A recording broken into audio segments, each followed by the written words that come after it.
ଗୋଟିଏ ଜଙ୍ଗଲରେ ସିଂହଟେ ରହୁଥିଲା। ଦିନେ ସିଂହ ବହୁତ ଭୋକରେ ଥିଲା। ସେ ନିଜ ଗୁମ୍ଫାରୁ ବାହାରି ଜଙ୍ଗଲ ଭିତରକୁ ଶିକାର ପାଇଁ ଚାଲିଗଲା। ଏମିତି ଖୋଜୁ ଖୋଜୁ ତାକୁ ଏକ ଠେକୁଆଟିଏ ଦେଖାଗଲା। ଠେକୁଆକୁ ଦେଖି ଠେକୁଆକୁ ଖାଇବା ପାଇଁ ତା ପଛରେ ଗୋଡ଼େଇଲା। ଠେକୁଆ ମଧ୍ୟ ଦୌଡ଼ି ସେଠାରୁ ଚାଲିଗଲା। ହେଲେ ତା ପଛରେ ସିଂହ ଲଗାତାର ଦୌଡ଼ୁଥାଏ। ଏମିତି ଦୌଡ଼ୁ ଦୌଡ଼ୁ ସେ ଠେକୁଆକୁ ମାଡ଼ି ବସିଲା। ଠିକ୍ ସେହି ସମୟରେ ତା ଆଗରେ ଚରୁଥିଲା ଗୋଟିଏ ହରିଣ। ହରିଣକୁ ଦେଖି ପୁଣି ସିଂହଟିର ଲୋଭ ହେଲା। ହରିଣ ମାଂସ ଖାଇବ ବୋଲି ସେ ଚିନ୍ତା କଲା, ଆଉ ଠେକୁଆକୁ ଛାଡ଼ି ହରିଣ ପଛରେ ଗୋଡ଼େଇବାକୁ ଲାଗିଲା। ହରିଣ ମଧ୍ୟ ଭାରି ଚାଲାକ ଥିଲା। ସେ ଦ୍ରୁତ ଗତିରେ ଆଗକୁ ମାଡ଼ିଗଲା। ସିଂହ ମଧ୍ୟ ତା ପଛରେ ଦ୍ରୁତ ଗତିରେ ମାଡ଼ି ଯିବାକୁ ଲାଗିଲା। ଶେଷରେ ସିଂହଟି ଥକା ହୋଇ ଗୋଟା ଜାଗାରେ ବସି ରହିଲା, ଆଉ ହରିଣ ଛୁଆଟି ସେଠାରୁ ଦୌଡ଼ି ଚାଲିଗଲା। ଏକା ସାଙ୍ଗରେ ଠେକୁଆ ହରିଣକୁ ନିଜ ହାତ ମୁଠାରୁ ଯିବାର ଦେଖି ସିଂହର ମନ ଭାରି ଦୁଃଖ ହେଇଗଲା। ଆଉ ସିଏ ମନେ ମନେ ବୁଝିପାରିଲା ଯେ ପ୍ରଥମେ ଯାହାକୁ ମିଳିଥାଏ ତାକୁ ଆଦରର ସହ ଗ୍ରହଣ କରିବା ଉଚିତ, ନହେଲେ ପଛରେ ପସ୍ତେଇବାକୁ ପଡ଼େ।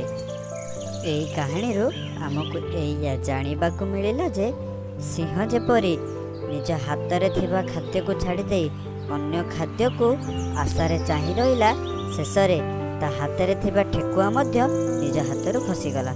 ତେଣୁକରି ଆପଣ ମଧ୍ୟ ସିଂହ ପରି ଏପରି ଭୁଲ କରିବେ ନାହିଁ। ଅନେକ ଦିନ ତଳର କଥା। ଏକ ପୋଖରୀ କୂଳରେ ଏକ ବଡ଼ ଗଛଟିଏ ଥିଲା। ସେହି ଗଛ ଉପରେ ଦଳେ ପିଲାମାଙ୍କଡ଼ ଖେଳକୁଦ କରନ୍ତି। ପ୍ରତ୍ୟେକ ଦିନ ପରି ଆଜି ମଧ୍ୟ ଖେଳକୁଦ କରୁଥିଲେ। ଖେଳକୁଦ କରିବା ସମୟରେ ଜଣେ ମାଙ୍କଡ଼ ପୋଖରୀ ଭିତରେ ଜହ୍ନକୁ ଦେଖିଲା। ଆଉ ଜହ୍ନକୁ ଦେଖି ତା ସାଥୀ ମାଙ୍କଡ଼ମାନଙ୍କୁ କହିଲା। ମାଙ୍କଡ଼ମାନେ ମଧ୍ୟ ପୋଖରୀ ଭିତରେ ଜହ୍ନକୁ ଦେଖି ଭାରି ଖୁସି ହେଇଗଲେ। ଆଉ ଖୁସି ହୋଇ ମନେ ମନେ ଚିନ୍ତା କରିବାକୁ ଲାଗିଲେ କେମିତି ସେମାନେ ଜହ୍ନକୁ ଧରିପାରିବେ। ଏମିତି ଚିନ୍ତା କରୁ କରୁ ଯେଉଁ ମାଙ୍କଡ଼ଟି ପୋଖରୀ ଭିତରେ ଜହ୍ନକୁ ଆଗେ ଦେଖିଥିଲା, ସେହି ମାଙ୍କଡ଼ଟି ଚିନ୍ତା କଲା, ମୁଁ କେମିତି ଜହ୍ନକୁ ଆଗେ ଧରିବି। ଏକଥା ଚିନ୍ତା କରି ସେ ପାଣି ଭିତରକୁ ଡେଇଁ ପଡ଼ିଲା। ଡେଇଁ ପଡ଼ିବା ମାତ୍ରେ ଜହ୍ନ ଏକାବେଳେ ସେ ପୁରା ଓଦା ହେଇଗଲା। ତଳେ ଥାଇ ତା ସାଥୀମାନଙ୍କୁ ପଚାରିଲା, ଆରେ କୁଆଡ଼େ ଗଲାରେ ଜହ୍ନ? ଏକଥା ଶୁଣି ତା ସାଥୀ ମାଙ୍କଡ଼ କହିଲେ, ଆରେ ବୋକା, ତ ଡିଆଁ ମାରିବା ହେତୁ ସେ ଚାଲିଗଲା। ଏକଥା ଶୁଣି ମାଙ୍କଡ଼ଟି ଗଛକୁ ପୁଣି ଚାଲି ଆସିଲା, ଆଉ ସାଥୀମାନଙ୍କ ସହିତ ବସି ଗପସପ କଲା, ଆଉ କିଛି ସମୟ ଖେଳିବାକୁ ଲାଗିଲା। କିଛି ସମୟ ପରେ ପୁଣି ସେମାନେ ପାଣି ଭିତରେ ଜହ୍ନକୁ ଦେଖିଲେ। ଆଉ ଜହ୍ନକୁ ଦେଖିବା ମାତ୍ରେ ପୁଣି ଇଚ୍ଛା ହେଲା କେମିତି ସେମାନେ ଜହ୍ନକୁ ଧରିପାରିବେ। ଏଥର କିନ୍ତୁ ସେମାନେ ମିଳିମିଶି ଯୋଜନା କଲେ। ଆଉ ଯୋଜନା କଲାବେଳେ ଚୁପ୍ ଚୁପ୍ କଥା ହେଲେ, କାଳେ ଜହ୍ନ ଶୁଣିଦବ ତାଙ୍କ କଥା।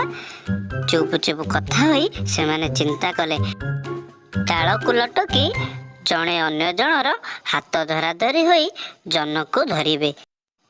ଏଥର ନିଜର ଯୋଜନା ମୁତାବକ ଜଣେ ଜଣର ହାତ ଧରି ଡାଳକୁ ଲଟକି ଜହ୍ନକୁ ଧରିବାକୁ ଲାଗିଲେ। ସେହି ସମୟରେ ଡାଳଟି ମଡ଼କିନା ଭାଙ୍ଗିଗଲା, ଆଉ ସେମାନେ ପାଣି ଭିତରେ ଦୁଲଦାଲ ହୋଇ ପଡ଼ିଲେ। ଏଇଠି ଶେଷ ହେଲା ତାଙ୍କର ଜହ୍ନ ଧରା ଅଭିଯାନ। ସୁନ୍ଦରବନ ନାମରେ ଜଙ୍ଗଲଟିଏ ଥାଏ। ସେହି ଜଙ୍ଗଲରେ ଗୋଟିଏ ବିଲୁଆ ରହୁଥିଲା। ଜଙ୍ଗଲରେ ଅତ୍ୟଧିକ ଖରା ଯୋଗୁଁ ବିଲୁଆଟିକୁ ଶୋଷ ଭୋକ ଲାଗୁଥାଏ। ବିଲୁଆ ଜଙ୍ଗଲ ସାରା ଦୌଡ଼ି ଦୌଡ଼ି ଥକି ପଡ଼ିଲାଣି, ହେଲେ ତାକୁ କୋଉଠି ଖାଇବାକୁ ମିଳୁନାହିଁ। ଓହୋ, କି ଖରା ହଉଛି! ମୋ ଜୀବନରେ ମୁଁ ଏମିତି ଖରା ଦେଖିନଥିଲି। ହଉ, ଆଗରେ ଯୋଉ ଗଛ ଦେଖାଯାଉଛି, ଯାଉଛି ସେଇଠି ଟିକେ ବିଶ୍ରାମ ନେବି। ଏମିତି କହି ସେ ସେଠାକୁ ଚାଲିଗଲା। ଗଛ ତଳେ ବିଶ୍ରାମ ନେଉଥିବା ସମୟରେ ବିଲୁଆ ଦେଖିଲା କାଉଟିଏ ଉଡ଼ି ଆସି ସେ ଗଛ ଉପରେ ବସିଲା। ତା ଥଣ୍ଟରେ ହାଡ଼ ଖଣ୍ଡିଏ ଥିଲା। ସେ ହାଡ଼କୁ ଦେଖି ବିଲୁଆର ଲୋଭ ଆହୁରି ବଢ଼ିଗଲା। ତେଣୁକରି ସେ ହାଡ଼କୁ ଖାଇବା ପାଇଁ ସେ ମନରେ ବହୁତ ଉପାୟ ଚିନ୍ତା କଲା। ଶେଷରେ ତା ମୁଣ୍ଡରେ ଗୋଟେ ଉପାୟ ଜୁଟିଲା ଆଉ କହିଲା, ଆରେ କାଉ ଭାଇ, ତମେ ଏଇଠି? ମୁଁ ତମକୁ ଜଙ୍ଗଲ ସାରା ଖୋଜୁଛି।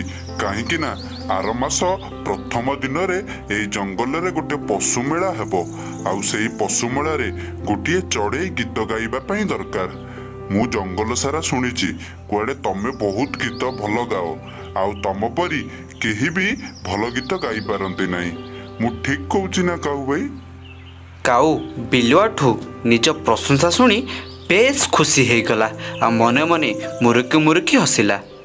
ଆରେ କାଉ ଭାଇ, ତମେ କ'ଣ ଏବେ ମତେ ଗୋଟେ ଗୀତ ଗାଇ ଶୁଣେଇ ପାରିବ? କାରଣ ମୁଁ ଜଙ୍ଗଲକୁ ଗଲେ ରାଜାଙ୍କୁ ତମ କଥା କହିବି। କାଉଟି ବିଲୁଆର ଚକ୍ରାନ୍ତ ଜମା ବୁଝିପାରିଲାନି ଆଉ ସଙ୍ଗେ ସଙ୍ଗେ ଗୀତ ଗାଇବାକୁ ଲାଗିଲା। କାଉଟି ଯେମିତି ଗୀତ ଗାଇବାକୁ ଲାଗିଲା, ତା ମୁହଁରେ ଥିବା ହାଡ଼ଟି ତଳକୁ ଖସି ପଡ଼ିଲା। ବିଲୁଆ ମଧ୍ୟ ଏହି ସୁଯୋଗକୁ ଅପେକ୍ଷା କରିଥିଲା। ସିଏ ହାଡ଼ ଖଣ୍ଡିଏ ନେଇ ସେଠାରୁ ଛୁ ହେଇଗଲା। କାଉଟି ଭାରି ମନ ଦୁଃଖ କଲା। ମନ ଦୁଃଖ କହିଲା, ହେ ମୁଁ କେତେ ବୋକାରେ! ମୁଁ ଏଇ ବିଲୁଆର ଚକ୍ରାନ୍ତ ବୁଝିପାରିଲିନି।